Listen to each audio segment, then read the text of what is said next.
Well, when you see the loader out, you know something's going on. It lifts stuff up and puts it down. I'm in the process of painting these duals, and the other one's right there. It rolled down the hill. But yeah, I bought a different pair of these 18434s because I knew this had a hole in it. There's actually no tube. There might be, no, I don't know. What's the sense in looking? But there's no valve stem right here. So yeah, definitely gonna have to put my new to me ones on here, and that's the whole purpose I bought them, because I knew this one was bad. I think that one actually is good, so I don't know. I probably will change them both out just to have a matching pair. But yeah, this is going on the 826. You know, and I was debating on what to paint these hubs, and I look back here at the 826. The axles are black, you know, and I thought, well, they're black, the new muff's black, they'll be black inch by inch. And I like the fact that all the studs are in place. The M&W 2 3/4 doesn't have them. I'll have to go buy those or order them online. That's where we're headed, and I'm going to chisel plow with the duals on here eventually. And you know, like Craig Rasnick was saying, he's like, get more horsepower to the ground, throw the dualies on. Yeah, I just pulled the dipstick here, and it's calling for a gallon of Hydran, and this is not the cheapest way to buy it. You don't want to buy it in mass quantity. It's just easier to handle when you only need a gallon. Well, the hubs are on. Lo and behold, yeah, I think that looks good. Black on black. Yeah, that works. And of course I knew I had a bad U-bolt, so I had to punch it out of there, and good grief, that thing gave me fits. But one thing I knew is if I could get the front U-bolt mounted, it'd punch out of there a lot easier, mount it up. Yeah, and there's the old one. Been in there a while. You could see it's kind of rust welded in there. There's the new one. There's the part number, 111013. Well, sorry for the cobwebs and dust, but this is a chicken coop. We got a broody one right there. That's a prairie bluebell egger. And then we open up the box. We got another broody one, and as much as that other bird's dark and this is pure white, they're both prairie bluebell eggers. They lay blue eggs. And they're gonna hatch out some chicks, because I'm gonna let them. This one here's been on eggs for about a week. I think tomorrow's actually 7 days, so she got 14 days, 2 weeks to go. And she was shortly thereafter, so they're both gonna have chicks. I like when hens do the work. Well, would you look at that here? I ordered some more of these. We'll just call them depth limiters. And I got 4 on there already, but I thought I needed one more to get it just right, and I ordered me a box of them, doggone it all. All right, so let's talk about the last video, the Super MTA. For some reason, some of you guys kept calling this an M. I got breaking news, it's not an M. This is a 264. The M has the 248. Not that that matters. I'm quite certain you were John Deere guys. But anyways, and we were like, oh, I knew the M wouldn't pull it. Well, did you listen to what I said in the video? I needed a bigger cylinder so that I could control the depth on it. It'll pull it. I mean, if I want to run this thing at, 3 inches, 4 inches deep, it'll pull it. There's no doubt in my mind this will pull a 7-shank. Depth matters when pulling a chisel plow. And I asked for some advice because I had not at that point in time chisel plowed. I've still only done it once. And some of you guys were like, go in and disc it first, and then chisel plow it. Some of you guys were like, chisel plow it, then go in and disc it, then chisel plow it again. I mean, I think what I got to do is just find my right mix. I will agree with the person that said, you got corn stalks, run the discs over those so they don't clog up. Well, as clogged as the chisel plow seemed in the last video, the reality is that's nothing compared to how a moldboard gets clogged. I was delighted. This is what it looks like after I chisel plowed the first time. I mean, it just, whew. I mean, it obviously don't turn it over like moldboard, but boy, does it do something to it. I mean, this stuff is just churned and turned, and broken wrench, I agree with 99.9% of what you say. But you said something about this being a, oh, what did you call it? A deep field cultivator. Well, I'm going to have to differ with you, and here's why. And here's the operator's manual for that chisel plow, and it is a McCormick number 50 chisel plow, not field cultivator. And of course it's the 7 shank, 7, 10, and 13 like I talked about last video. Hamilton, Ontario, exactly where the grain drills were built. My 510 is also from Hamilton, Ontario. Now I think what today we do is what a lot of you recommended, now going at an angle, just like you would discing it. You know, I've gone this way, and now just start cutting at an angle. That over there, there's a high ridge going right around. It's almost like a bowl effect, but I've been able to flatten it out. But I want to take a 4-bottom and probably hook 4-bottom up to the 400 in a different video and plow that outer edge. Just flop it in, not come back and meet it or anything, but just literally I want to take 4 rows, a 14-inch, and turn them in. And you'll see why in that video. But yeah, right now let's get this International 50 chisel plow hooked up and do some angles, cross angles, and then, oh, in a different video, I don't know, maybe this video, depends on how long this one runs, get the SMTA out, disco ducking. But I am just amazed at how that tears the ground up. Wow. Well, and I figure I'll go out with some front weight this time. These are the little handle. I have probably 7 or 8 on the 756 small handle. I've got 2 more big handle in the barn. I'm not going to throw those on there. I don't think they'll look right. But yeah, I'm going to get these painted up, put them on the front, and see if it makes a difference. Then after that, one day I'll get the duals on there. Well, no time like the present to get some weights on there. I think we got reins all moving in. So yeah, let's regulators mount up and fire it up. Been about a day since I started it. However, I must admit it is about 80 degrees right now. Oh, she's dirty. Honestly, she could take a rain just to clean it off. But anyways, start this, I pulled the choke out. I still don't have this steering wheel pulled off of here yet. I just haven't had time. But I will. Just hasn't been a priority. Yeah, turn the key and flip the switch.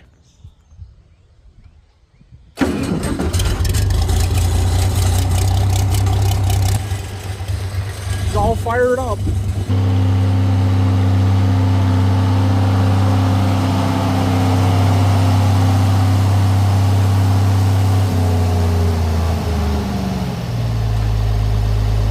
Had a guy in the last video says, man, you talk too much. You know what I told him? Go back to TikTok where you only need like a 30-second attention span.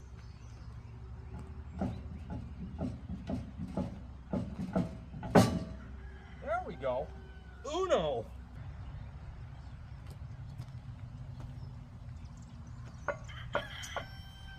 All right, and there they are, all 6. I can't remember, there was a time when we did the ratio. It's in one of the videos, just look in the comments, but it's like 600 pounds in the front, counters 1,200 in the rear.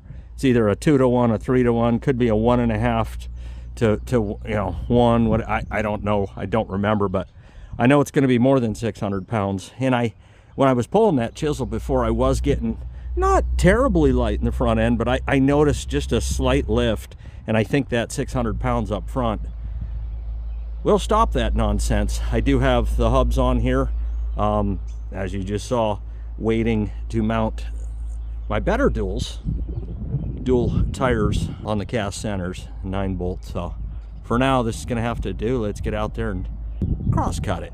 Another thing I wanted to show you, I know a few thousand of you watch me change this oil and we're a little concerned. Well, let me show you the dipstick here. We are slightly low, but for the running I've done since changing this, I can tell you one thing, it's pretty clean looking. I'm not dissatisfied at all with that, but yeah, let's add some oil.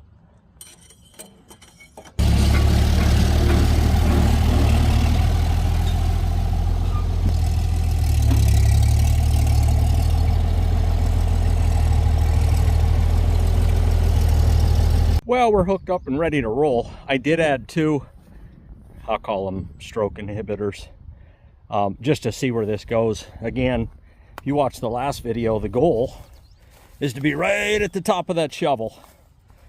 No further. I mean, maybe an inch, but not extremely high on that thing. So we'll see what adding 2 does. If it's too much, I'll just pull 1. I'll know after the first trip. Let's go, let's show.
I'm not saying it was a horrible idea, but now when I disc this, oh, it's gonna be rough that first pass. I mean, because it's lumped up and clumped up quite a bit. Videos kind of take away from the 3-dimensional effect. Looks like rains are coming, but I am set right. You can see I am top of that. I could remove 1 maybe, but I really don't see the point in it.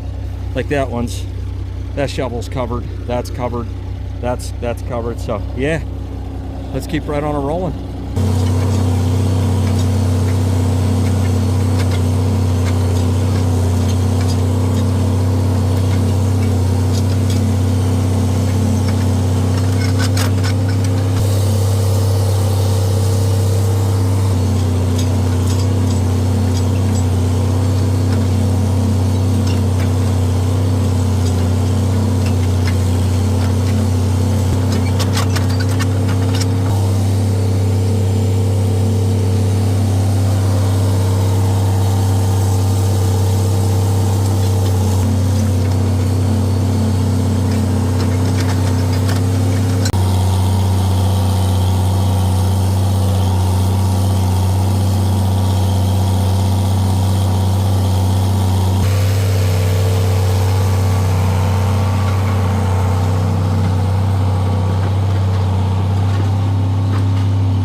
whoever in the comments section of the last video, the chisel plow video, whoever said disc it, then chisel it, then disc it, you're the winner. Because that's exactly what I should have done here. I just didn't know. I guess what I probably should withhold that to see how it discs up. But man, it is clumped up. We'll see. It's all experimental. Science.